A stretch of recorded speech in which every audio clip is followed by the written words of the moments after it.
तिल्दा नेवरा के परसदा ग्राम पंचायत आज भी सड़क सुविधाओं से वंचित है। ग्रामीणों ने की माने तो शासन प्रशासन को कई बार आवेदन देने के बाद भी सड़क का निर्माण नहीं हो सका।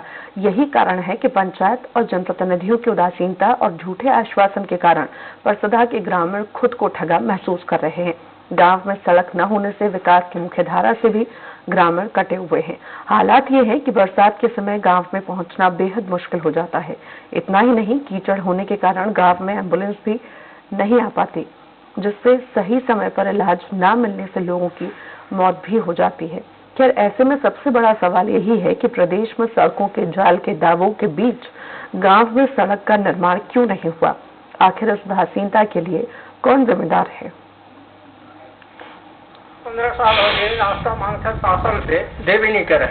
लक्ष्मी बघेल विधायक तब हो जाएगा भैया, जनक राम विधायक तब बोले हो जाएगा भैया, 15 दिन के अंदर में काम करवाता हूँ वो सिर आगे, पर हमारा रोड नहीं मिली साहेब। ऐसे हो गए गांव में आने के लिए बहुत ज्यादा समस्या है, न रोड है न रास्ता है। अभी तुलसी जाते थे, अभी शासन के द्वारा गौठान बनाया गया तो तुलसी जाने का रास्ता भी बंद हो गया। तहसीलदार को भी बोले, सरपंच को भी बोले, राज शर्मा को भी बोले, फिर भी रद्दा के लिए कोई नहीं सुन रहे।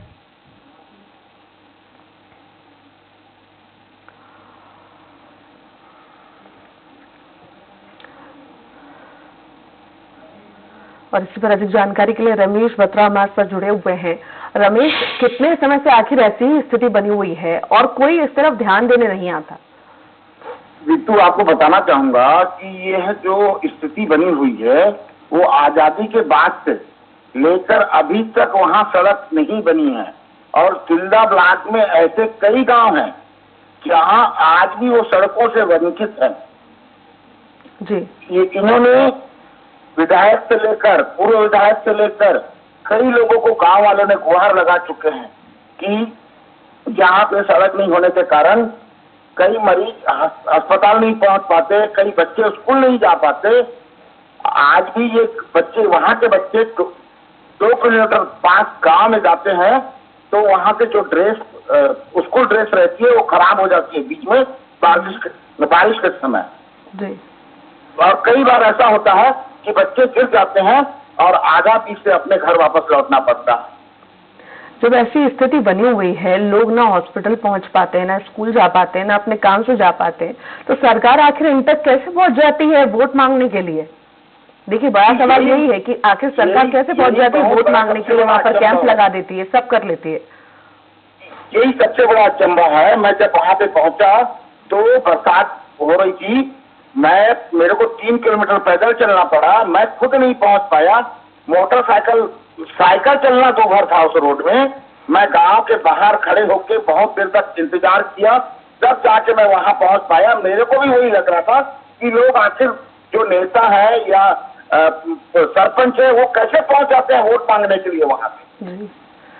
पंचायत और जनप्रतिनिधियों की जिस तरह की उदासीनता हम यहाँ पर देख रहे हैं, आखिर किसका संरक्षण मिल रहा है जो यहाँ पर एक तरफ देखने को तैयार नहीं कि लोग जी रहे हैं, मर रहे हैं, उनके पास कैसे खाने की चीजें पहुंचती होंगी, कैसे जरूरी सुविधाएं जो हैं वो मिल पाती होंगी।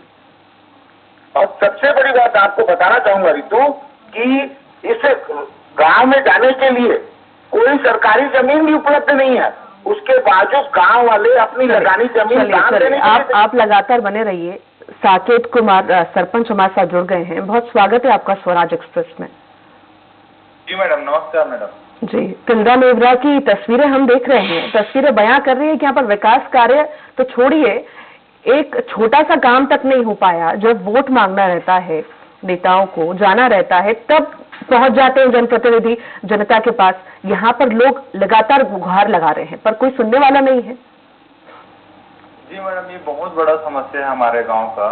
जब से गांव बना है, गांव बसा हुआ है, करीबन 200 साल पहले गांव बसा है, तब से पहले तो ऐसा था कि आना जाना होते रहता था क्योंकि उतना मालूम नहीं था कि किसका जमीन है। अब धीरे धीरे कब्जा भी कर दिए कुछ लोग और नक्शे से ही हटा दिए हैं वहां का रास्ता के लिए। तो हमारे गांव चारों ओर से घिरा हुआ है और कहीं भी गांव में जाने का रास्ता नहीं है मैडम। अभी भी जिस जमीन में हम लोग चल रहे हैं, जो तस्वीर आप देख रहे हैं कि आप बाइक में तो चलना ही मुश्किल है। बाइक में जाओगे तो आप बिल्कुल उतरना पड़ेगा और पैर कीचड़ में आपका धंसेगा ही धंसेगा।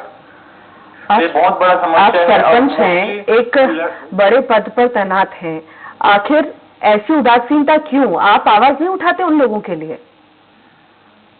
उसमें आवाज उठाना अभी स्टार्ट किया मैडम, और पहले तो आज तक कभी वहाँ का ना सरपंच बना था, क्योंकि आश्रित गांव अभी भी आश्रित गांव है, लेकिन अभी मानपुर और परसद दोनों छोटा गांव कब से आप तैनात हैं सरपंच के पोस्ट पर? कब से हैं आप वहाँ पर?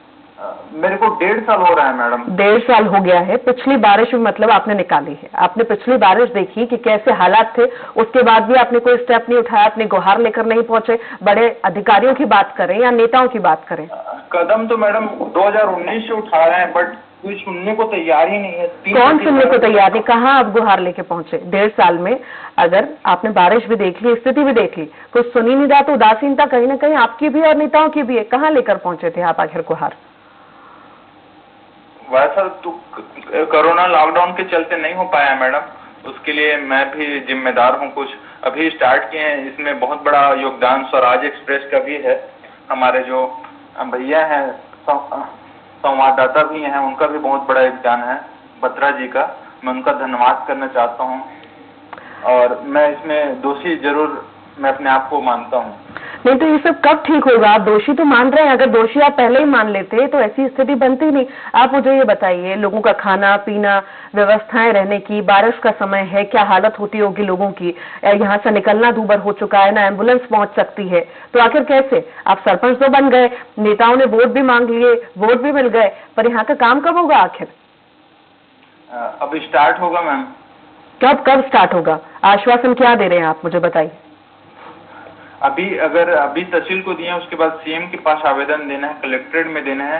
अगर 1 साल के अंदर, मतलब 6 महीना 1 महीने के अंदर हमारी मांग पूरी न की जाएगी तो रोड में प्रदर्शन करेंगे मैम। लेकिन अभी कोई इमरजेंसी आती है, ऐसी स्थिति बनी हुई है, तो किस तरह से आप लोगों की मदद करेंगे एक सरपंच होने के नाते? अभी तो कोई योजना नहीं है मैम मेरे पास। चलिए, बहुत शुक्रिया संकेत कुमार जी।